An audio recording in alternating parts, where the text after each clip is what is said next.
नमस्कार दोस्तों, welcome to TCA. तो दोस्तों, आज हम एक विशेष टॉपिक पर चर्चा करेंगे। एक बहुत ही महत्वपूर्ण टॉपिक होने वाला है इस वीडियो में आगे बढ़ने से पहले एक बहुत ही इंपॉर्टेंट इन्फॉर्मेशन आपके साथ मैं शेयर करना चाहूँगा।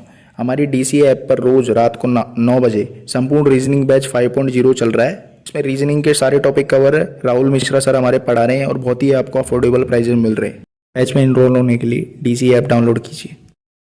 तो दोस्तों, आज जो हमारा टॉपिक ऑफ डिस्कशन होने वाला है वो एक बिल है जो सरकार ने फरवरी 5 को लोकसभा में इंट्रोड्यूस किया था। उस बिल का नाम है the public examination prevention of unfair means bill.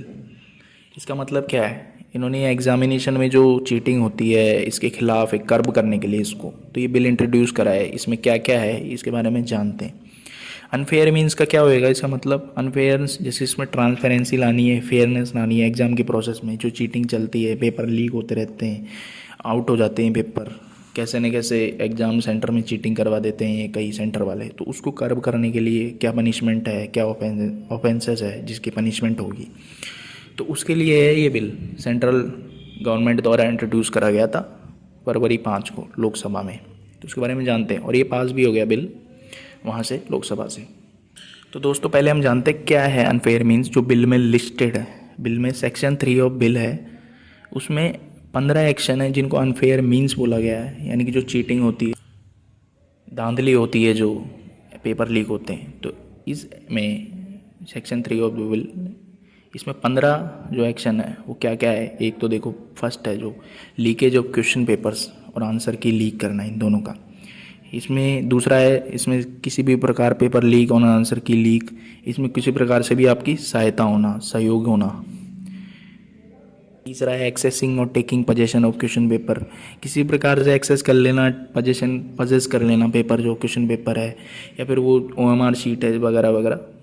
Answer sheet के साथ टैम्परिंग करना ओएमआर रिस्पॉन्स शीट के अंदर, एक्सेट्रा। सिक्स्थ है प्रोवाइडिंग सॉल्यूशन टू वन और more question by an unauthorised person during public examination. यानी कि उसको सॉल्यूशन प्रोवाइड कर देना जो एग्ज़ाम देने आए उस बंदे को, अंदर ही एग्ज़ाम सेंटर के अंदर ही, एक से अधिक क्वेश्चन के। छठा हो जाएगा अपना, सातवां हो जाएगा अपना, डायरेक्टली और indirectly assisting a candidate in public examination, assist करना किसी भी कैंडिडेट को।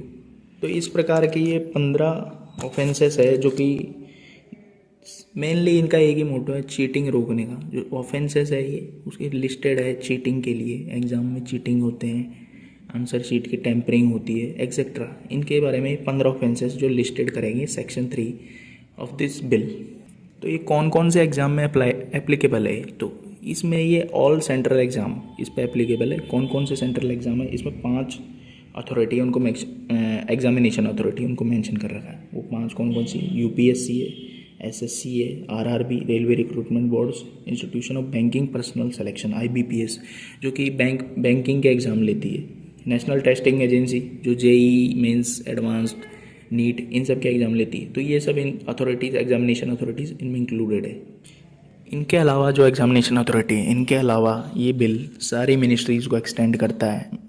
सेंट्रल गवर्नमेंट के मिनिस्ट्री और डिपार्टमेंट और जो भी उनके अटैच्ड सबॉर्डिनेट ऑफिसेज है, उनको भी स्टाफ रिक्रूटमेंट में जो एग्ज़ाम लेते हैं उनमें इन्वॉल्व है। वो सारे ऑफिसेज इसमें है, क्योंकि वहाँ से भी पेपर लीक हो सकता है, बीच में से कहीं से, या फिर सेंटर से हो सकता है, कहीं से भी हो सकता है। वो सारे जो एग्जामिनेशन अथॉरिटीज़ इन्वॉल्व है वो सारे इसके अंदर कवर करेंगे सेंट्रल लेवल पे। और अब जानते क्या पनिशमेंट मिलेगी इस लॉ के अंडर में। जो वायलेट करता है इसको, लॉ को, चीटिंग करते हैं, चीटिंग करवाते हैं, पेपर लीक करते हैं, उनको पनिशमेंट क्या मिलेगी? तो ये है कि पहले तो ये जो ऑफेंसेस करते हैं शैल बी कॉग्निजेबल ऑफेंस का मीन्स क्या होगा? यानी कि ये बिना वारंट के अरेस्ट कर सकता है पुलिस, अगर ये ऑफेंस उसके लिए उसने करा है, ऑफेंस वायलेट करा है, ये लॉ, पेपर लीक करा है ये ऑफेंस, ये नॉन कंपाउंडेबल होगा। नॉन कंपाउंडेबल यानी कि कोई कॉम्प्रोमाइज़ नहीं कह सकता। अगर आप गिल्टी है इस ऑफेंस के तो आप कोई कॉम्प्रोमाइज़ के थ्रू सेटल नहीं हो सकता है ऑफेंस, आपको डायरेक्ट ही सज़ा मिलेगी। तीसरा है ये कि नॉन बेलेबल है ऑफेंस है, यानी कि कोई बेल नहीं है। अगर आप किसकी गिल्टी है तो कोई बेल नहीं कर सकता आपको। The bill specify higher punishment for organised crime. Organise जो इसको करते हैं, पूरी तरीके से ऑर्गेनाइज करके पेपर लीक करते हैं, ये मिल के ग्रुप बनाकर अलग अलग पेपर लीक करवाते हैं, तो उसके लिए और भी हायर पनिशमेंट है। तो उनको 10 5 या 10 से साल की सज़ा और 1 करोड़ रुपये का फ़ाइन होगा दोस्तों। तो दोस्तों ये इनका जो एक नेटवर्क है, बहुत लोग नेटवर्क मिलाकर ये पेपर लीक करते हैं। जैसे ये ग्रुप ऑफ पीपल वो पेपर लीक कर रहा है, प्रोवाइड करा रहा है अलग अलग एग्जाम के लिए, तो उनके लिए ऑर्गेनाइज्ड क्राइम हो गया। ये ऑर्गेनाइज करके पेपर लीक करवाते हैं, तो उनको लिए हायर पनिशमेंट है, 5 से 10 साल की, 1 करोड़ रुपए फाइन। सो दोस्तों why has the government brought this bill? तो दोस्तों ये पेपर लीक ये कोई नई बात नहीं रह गई। अब सारे स्टेट में, चाहे इसे देख लो जम्मू कश्मीर में, देख लो राजस्थान में तो ये आम बात हो गई। जैसे यूपी में अभी यूपी पुलिस का एग्ज़ाम हुआ था, उसी दिन पेपर लीक हो गया, शाम को ये खबर आई। अब जो लोग मेहनत करते हैं वो क्या करें इस चीज़ का? उन्होंने तो तैयारी करी है, पूरे टाइम दिया है, जब से वैकेंसी निकली है, पूरा दिन रात एक करके उन्होंने पढ़ाई करी है इसके लिए, वैकेंसी निकालने के लिए जो लिमिटेड पोस्ट आते हैं, और फिर भी उनको ये सुनने को मिलता है कि पेपर लीक हो गया, फिर एग्ज़ाम कैंसिल होते हैं या फिर री एग्जामिनेशन होता है, तो उनकी पूरी मेहनत पे पानी पड़ जाता है। तो इसके लिए एक वाइड स्प्रेड इशू है ये, और लोग भी इससे गुस्सा है गवर्नमेंट पर कि क्यों कंट्रोल नहीं कर पा रहे इसको, पेपर लीक को। तो उसके लिए ये गवर्नमेंट बिल लाई है, उसको इस इशू को सॉल्व करने के लिए कुछ हद तक। तो इसके एक्सटेंड जानते हैं हम इस प्रॉब्लम की। तो इन्वेस्टिगेटिव रिपोर्ट है, उन्होंने सजेस्ट करा है, उन्होंने बताया, रिवील करा है कि 48 इंस्टेंसेस है जिसमें पेपर लीक हुए हैं इन 16 स्टेट्स।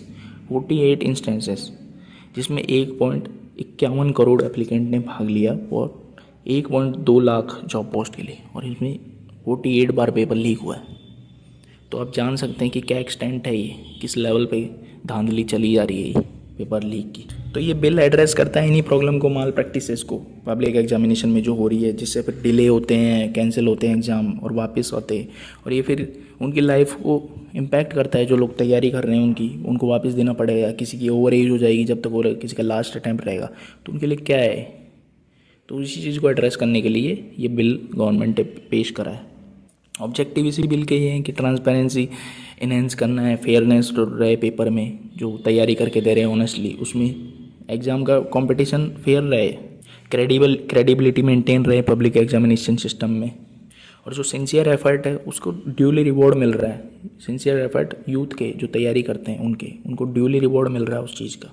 तो ये चीज़ को ध्यान रखते हुए ये ऑब्जेक्टिव है बिल के। सो दोस्तों ये है पब्लिक एग्जामिनेशन बिल 2024, जो कि अभी पार्लियामेंट में पास हो चुका है। ये पार्लियामेंट से फरवरी 5 को जो लोकसभा में इंट्रोड्यूस हुआ था। अच्छा कदम है गवर्नमेंट की तरफ से, पर इस बिल को यही है कि इम्प्लीमेंटेशन पे ध्यान देना पड़ेगा। ओनली ये बिल लाने से कोई फ़ायदा नहीं होगा, इसको इम्प्लीमेंट कैसे पूरे लेवल पे इम्प्लीमेंट करा जाए जिससे चीटिंग को कर्व किया जा सके। जो स्टूडेंट है उनकी जो एफर्ट है वो ड्यूली रिवॉर्डेड हो रहे हैं, जो फेयरनेस आए एग्ज़ाम कंपटीशन में। सो दोस्तों देखना पड़ेगा कि कैसे ये आगे इम्प्लीमेंट करती है गवर्नमेंट, और स्टेट लेवल पे भी कैसे इंट्रोड्यूस होता है। अभी तो इस सेंट्रल लेवल के एग्जामों पर एप्लीकेबल है, स्टेट लेवल के लिए भी क्या करते हैं, क्योंकि स्टेट्स में ही तो पेपर लीक हो रहे। 16 स्टेट्स है जिनमें पेपर लीक हुए, 48 इंस्टेंसेस है जो पेपर लीक के। तो ये इसके लिए क्या कदम उठाती है स्टेट गवर्नमेंट्स, सेंट्रल गवर्नमेंट्स का ये पहला एक कदम है इस पेपर लीक की तरफ, इसको कैसे कर्ब किया जाए। तो ये देखना पड़ेगा इम्प्लीमेंटेशन कैसे होता है इस चीज़ का। तो दोस्तों ऐसी ही वीडियोस के लिए हमारे साथ बने रहिए, इस चैनल को सब्सक्राइब कीजिए। Thank you.